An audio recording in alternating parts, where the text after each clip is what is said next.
أعوذ بالله من الشيطان الرجيم. بسم الله الرحمن الرحيم.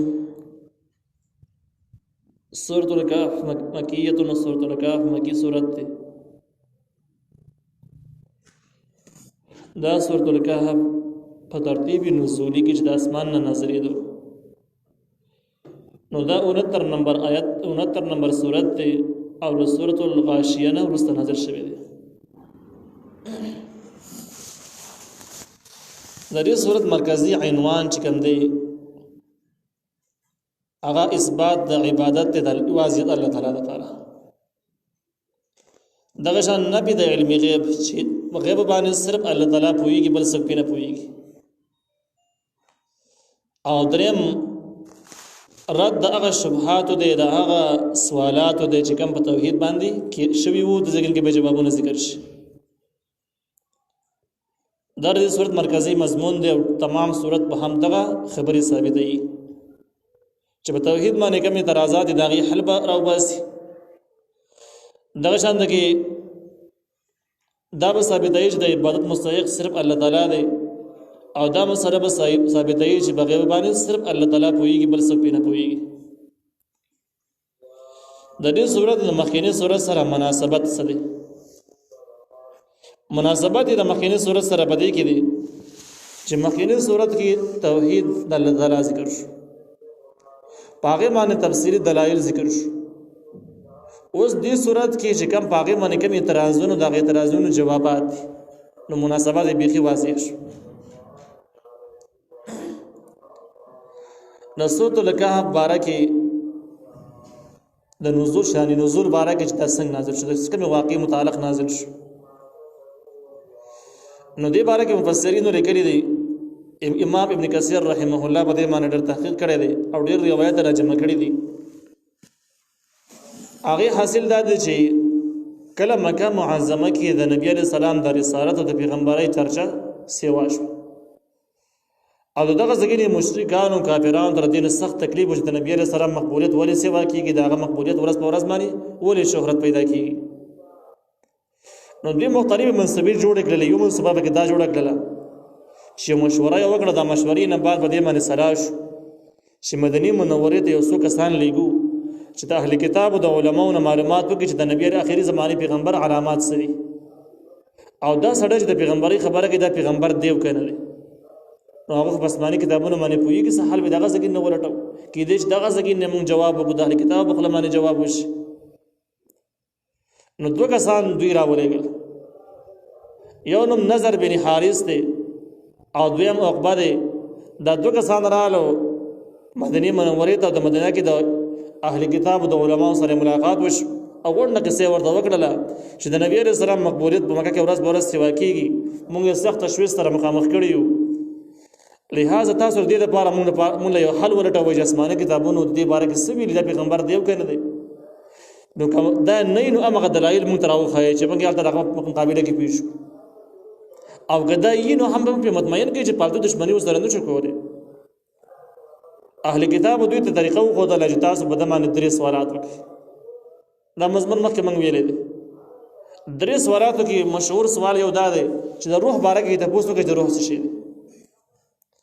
نو که د روح باره کې د جوابونو شروع کړو، تفسیری جوابونه شروع کړو، نو تاسو پوه شئ چې دا پیغمبر نه دی. زګه مخکې کتابونو کې دا ذکر دی چې د روح متعلق ذکر درن تاسو وشي، نو دا په مختصر جواب ورکړي، تفسیری جواب نه ورکړي. او دویمه دا چې دینه د اصحاب کهف باره کې تاسو وکړي چې هغه کسان چې خپل علاقه پرې خودله د لدارار توحید د عقیدې د وجه دوی توحید مانو او ټول دنیا کافرانو ټول ملک علاقه کافرانو نیولې و بت پرستانو نیولې و د دې په کلاس نه رسیدو ونده علاقه پرې خود لاړ به یو غار کې نه وته، او دا غار کې الله تعالی په دې باندې خوب غالب کو، او تقریبا چې صد پاس 300 کاله په غار کې دیو دو چې کله دی په هوش کې رااله یخ شو، هغه نه بعد یو کس په روټي بس بازار ته ولېګو چې کومې پیسې چې دا خو درې نو پیسې چانه پیژاند په خوانه روپۍ وي، نو خلکو ورته دا پیسې خو نه چلیږي، دا زړې روپۍ دي، کومې وخت روپۍ دراوړې دي. نو دا ورته ویل مړ دا څه کیسې تاسو کوی ټوکې مکه وای، بس یو زمون یو ورځ کېږي یا کم کېږي چې موږ د علاقې نه تری غار کې پناه خستري و اذان سره روپۍ وړي وي اوس هم راوړي بازار ته تاسو کسي کول د زړې د نه چلی خرق بشک شو قصه وکړه شو بازار کې شور شروع شو نو خلکو پدې بشران دا بده کې خبره وکړه چې او تقریبا چې 300 کاله مخکې د بادشاه د کورنۍ یو څو کسان لا پته شوي دي او کداله هغه کسان نه په دې بس شاته کسان ولګېدل او هغه ته چې کړه دی ورسېدل او دې ورنه وطن الله تعالی باقي باندې بیرته مرګ غالب کو او پات شو د غار کې او پات شو دې اوس خبري ونه شو خدا کسان ولیدل شو په غار کې ولیدل شو نو دا کسان سو کو د کم ځکه نه تریو او تعداد سو د بارے معلوماتو کې او دا بيخي ناشنا عجیب واقعا دا خلکو د فهم او د معلومات ستاره نه ساتل اسماني وحي نه بغیر د دې واقع معلومول کافي ګران نه کېده ولا دا پوسټ وکي دریم هغه سړي بارے کې د معلوماتو کې د مشرق او د مغرب شمال او د جنوب سفرې کړل د کومه دنیا سفرې کړل او ذوالقرنین په نوم باندې یادېږي د سړي بارے کې د معلوماتو کې د سوق د واقعیا څنګه سفرې کړې نو کله دې جواب درکړل دي ورسره دوه سوالونو جوابونه درکړل د پیغمبر دی د عام کس کار نه دی او کدار نه کړل نو بیا پوښتنه د پیغمبر نه دی نو اولنې سوال چې کله دوی پیش کو نو مخکینی صورت کې سورۃ اسراء کې سورۃ بنی اسرائیل کې داغي جواب ذکر شوی دی چې يسالونك عن الروح د خلق اساس د روح مبارک ته پوښت کوي نو جواب ذکر شوی دی ورته وایي د الله تعالی یو امر دی او موږ ته ډېر علم نه درکړل شوی چې تفسیری بحث به وکړو بس د الله تعالی یو حکم دی الله تعالی به کوي دویم سوال اصحاب کعب نو د ذکر کې ور اصحاب کعب واقع تفصیلا ذکر کیږي او دریم سوال چې کوم دی غیر ذوالقرنین متعلق هم په دې صورت کې سره ذوالقرنین واقعا هم روانه ده دا صورت شان نزول د دې صورت فضایل مبارکي امام مسلم ابو داود او دغه شان کې ابن ماجه مسند احمد د ټولو کتابونو د ابو درداء رضی الله تعالی عنہ په حواله سره حدیث ذکر کړی دی چې نبی کریم صلی الله علیه وسلم فرمایلی چې کم کس دا سورۃ کهف اولنی لس آیاتونه یا اخیرنی لس آیاتونه دا زدکی نو دې کمال بدای چې دا دجال چې لوی فتنه دا ټول خلک به لاري کیږي دغه په وجه باندې دغه د سحر او د چل په وجه راکی په وجه باندې به لاري کیږي گمراه کیږي به یو لوی فتنه د باخره کې برابر سره کیږي نو دغه لوی فتنې نه ځان بچ کول دي کافي ګران دي نبی علیہ السلام د ذکر کاو نو چې دا ډېر لوی فتنه ده او ورکی دي چې قبرونو والا دي بچ پاتې نشي دومره خطرناک ده یعنی ډېر لوی شی دی خطرناک شی دی نو د دې فتنې نه چې کم کاست د لس آیاتونه اولنی د دې صورت یا اخیرنی لس سورتونو آیاتونه ورته زدای د دې صورت نه نو دجال فتنه به دغه کس باندې هیڅ اثر نشي کولی دا به بیخي محفوظ دغه شان د کې چې کم کاست د جمعې په ورځ باندې غون صورت تلاوت کی د اته ورځې پورې به دا سړی د تمام فتنو نه محفوظ دي فتنه هغه ته ویل کېږي چې ظاهري خه معلومیږي پټ یو لوی مصیبت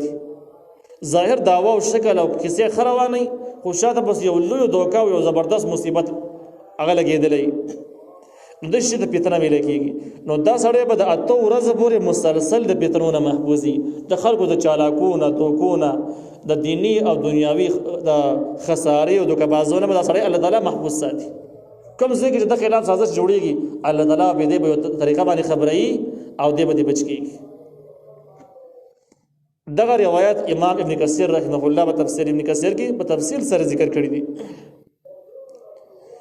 دا سورۃ کله نازلې ده نو دا په یو ځل باندې نازل شوی دی ټول په یو ځل باندې لګ نه دی او چې کله یو ځل باندې دا جبرائیل علیه السلام راوړ د دې سورۃ د استقبال او د احترام د وجنه او یا زره فرشتي په دغه ورځ باندې راکوز شوی د جبرائیل علیه السلام سره او د دې سورۃ هغه د استقبال او د غیر احترام د وجنه نیغه ولاړې وي احترام د وجنه او دا سورۃ جبرائیل السلام نبی علیہ السلام ته وایي د دې اویا زره د فرشتو د استقبال نه معلومیږي دا چې دا سورۃ ډېر لوی شان لري معمولی سورۃ نه ده بسم الله الرحمن الرحیم الحمد لله الذي ټول صفاتونه د خدایتوب یا ټول صفاتونه د کمال خاص الله لري الله هغه ذات دی انزل على عبده الكتاب چې نازل کړی دی خپل بنده باندې کتاب قرآن په نازل کړی دی ولم يجعل له عوجا او نه دی ګرځولي په دې کتاب کې هیڅ قسم کوګواله نه مراد شکونه او شبهات دي کمزوري دي نو قرآن کې شکونه شبهات کمزوري بالکل نشته کمزوري په دوه قسم باندې راځي په کتاب کې. یو د الفاظو کمزوري ده چې د الفاظ د ذکر کې چې هغه الفاظ باندې تلفظ کول ګراني، یا داسې الفاظ چې بیا بیا راغلي مکرر راغلي او قصې اوږده کړي. دغه قسم علم چې د فصاحت او بلاغت ویل کېږي نو د قرآن کې مکمل فصاحت او بلاغت موجود دی او دغه شان کمزوري به کې بالکل نشته. کوګواله په مضامینو کې هم راځي چې یو مضمون د بل خلاف راشي، رد او بدل راشي، یا داسې مضامین شکونه او وسوسې نور هم راوچتي کی. نو قرآن هغه کتاب د شکونه وسوسې ختمي، شکونه وسوسې راولړی نه، بلکې دا د شکونو د وسوسو د حل کولو لپاره مستقل علاج هم دی. نو الله تعالی ولم يجعل له عوجا، الله تعالی نه مقرر زاوله په دې کتاب کې هیڅ قسم کوګواله لفظي او معنوي هیڅ قسم کوګواله پکې نشته دی، نه د فصاحت او بلاغت په مقابل کې مضمون بګشتا او نه د دې په معنوي دور په معنا کې خاص قسم کمزوري شته، بلکې دا مستقل مکمل سیده کتاب دی. قیما مضبوط دی، قیما مضبوط دی، قیما په معنا د مستقیما سره مرضی. نو دا قیما د عوجن تشریح شو چې په دې کوګواله نشته، نو څه کوګواله پکې نشته، الفاظ هم سیده معنی هم سیده، هیڅ قسم کمزوري پکې نشته. نو ګویا دا د ولم يجعل له عوجا تفسیر شو. او قیما دوی معنی چې کوم ده محافظ او نگهبان هم راځي. نو تفسیر معنی د قرآن وایي چې په دغه اعتبار سره دا معنی هم دلته سمون خوري او بیا به معنی دا شي چې قرآن کې په خپل باندې کوګواله هم نشته، لیکن د انسانانو اعمال او عقیدې هم سیده کوي، دغه نگهبانی کوي چې خطا نشي، خراب نشي. نو د خلکو د عقیدو د عملونو صحیح کولو لپاره دا قیمن دی، نگهبان دی. لينذر بأسا شديدا من لدنه ويبشر المؤمنين. د ذکر کې د قرآن حکمت ذکر کیږي چې قرآن څه د لپاره نازل شو. د قرآن غټ هدف او مقصد دا دی لينذر د لپاره چې خلک ويري بأسا شديدا د څه عذاب نه، درانه عذابونه چې کوم د الله تعالی په علم کې دي، دنیا کې هم د هغه څه نمونه نازل شوی دي، آخرت کې د هغه لوی عذاب هغه جهنم دی. نو د قرآن حکمت دا د الله خلق د الله تعالی د لوی عذابونو نه یری چې دا قسم جرایم نزان ساتي چې بدی عذابونو کې اخته نشي. من لدنه د طرف د الله نه ويبشر المؤمنين الذين او دا زیر ورکی مؤمنانو حق ته يعملون الصالحات چې کوي نیک عملونه. عمل صالح هغه ته ویل کېږي چې موافق شریعت، چې د شریعت موافق، او چې کوم د مخالف د شریعت هغه ته منکر ویل کېږي. کم چې نه موافق او نه مخالف هغه ته مباح ویل کېږي، جایز کارونه چې نه غیر شریعت دی او نه د شریعت مخالف دی هغه ته مباح جایز کارونه ویل کېږي. نو کم کسان چې موافق د شریعت عمل کوي نو هغه ته جنت ملایويږي، هغه ته ذریعہ ور کوي. ان لهم یقینا د دې لپاره به اجرا حسنا، اجر یې خ اجر چې کوم دی هغه جنت،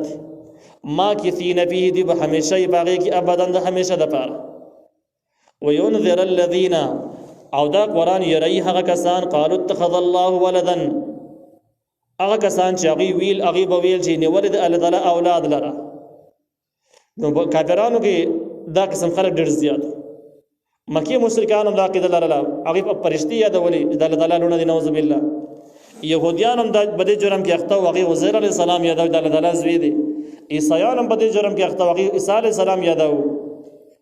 نو الله تعالی قرآن ټول کافران یې رہی عذاب نه، او خاص کر کم خلک چې په کافرانو کې دا قسم خبرې کوي چې الله تعالی اولاد لري، نو په کفر کې دا ډټور نه غټ کفر لوی جرم دا دی چې الله تعالی د پر اولاد ثابت کی. نو قرآن دغه خلک د الله تعالی د عذاب نه یری چې کم خلک الله تعالی د پر اولاد ثابتوي. ما لهم به من علم، نشته دغه خلکو د لپاره په دې خبره باندې اس علم، دا خبره ودی د اس ظالم ثابت نه کې چې الله اولاد لري، خو بس لګیدلی دی په دې خبره بس. ولا لآبائهم د پلارانو د پاره کبورت دا ډیره لوی خبر، کبورت کلمتن دا ډیره لوی خبره ده، تخرج چراوزی من افواههم ندی دخلونه، دا کچې خبره نه ده بلکې دا لوی کفر دی. ای یقولون الا کذبا، دوی نه وایي مگر دروغ وایي، دا ټول دروغ خبرې دي. الله تعالی د پر اولاد ثابتول دا ټول دروغ دي، په دې کې هیڅ حقیقت نشته.